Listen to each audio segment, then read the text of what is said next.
Hello and welcome to the United Kingdom of Christ podcast. I'm your host, Glenn Griego, coming to you from the beautiful Denver metro area. I want to thank you for taking time to join me for our Bible study session. Hope you're finding these episodes beneficial to your spiritual growth, also improving your understanding of the Bible, and really strengthening the relationship that you have with our Heavenly Father. I appreciate your support because there's nothing I'd rather be doing than being here with you. If you'd like to connect with me, you can follow me on X. My handle is UK_Christ. I can also be reached via email at uk.christ@outlook.com. You can also call or text me at 720-805-8886. Please don't hesitate to reach out if it's within my means. Anything I can help you with, I'd be more than happy to help with. So today we're here in Genesis 28.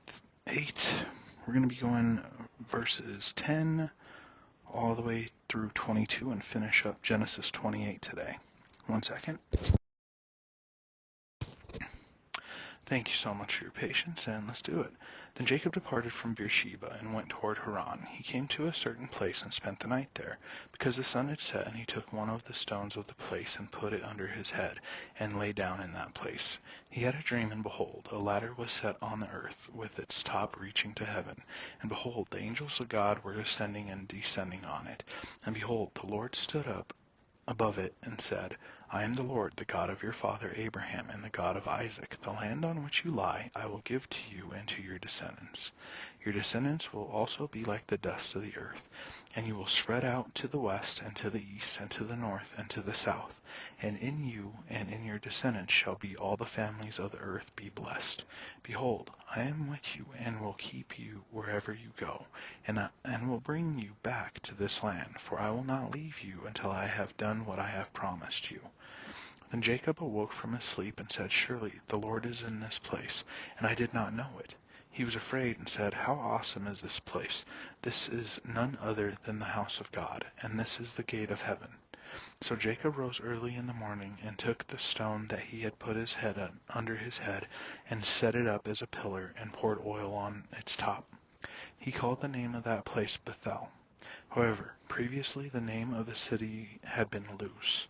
Then Jacob made a vow, saying, If God will be with me and will keep me on this journey that I take, and will give me food to eat and garments to wear, and I return to my father's house in safety, then the Lord will be my God. This stone which I have set up as a pillar will be God's house, and of all that you give me, I will surely give a tenth to you. All right then, so that concludes Genesis 28, talking about Jacob's dream after he leaves and after he is heading towards Haran to go find himself a wife. He does lay down, puts a rock under his head. That's got to be a tough night's sleep, at least for me, but I'm sure that it was sufficient. And it sounds like he had a beautiful dream, right? And you'll notice that throughout the Bible, there's a lot of dreams that occur, and they are truly telling. Later on, we'll actually find out about another individual that is known as the dreamer, right? That's one of the nicknames people have given him because he's able to look at dreams or interpret dreams, and he even has some himself. And it's really amazing here, though. It's really interesting. So Jacob has this amazing dream, and he says, this is the gateway of heaven. This is where the Lord is. This is where his house is. Bethel. Sound familiar, right? And then, so he wakes up, but what's so interesting to me is that although he had the dream where the Lord does promise him to do all these things, Jacob's like, I still need to see. I still need to, like, this needs to be verified. You know, he's probably thinking to himself, I've had amazing dreams in the past.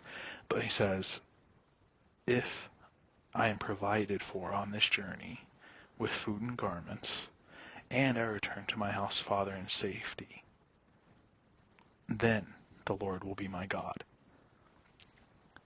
And this stone which I have set up will be God's house.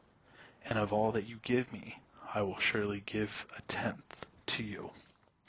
So it's really kind of a doubt, right? There's a little bit of a doubt in his mind. And it's very interesting, the relationship that this line, I'll call it our line, Christians come from this line by choice, right? Not saying that we're blood relatives unless you agree with me in Adam and Eve, but people just kind of like, okay, well, God says this, and I need to verify what he said.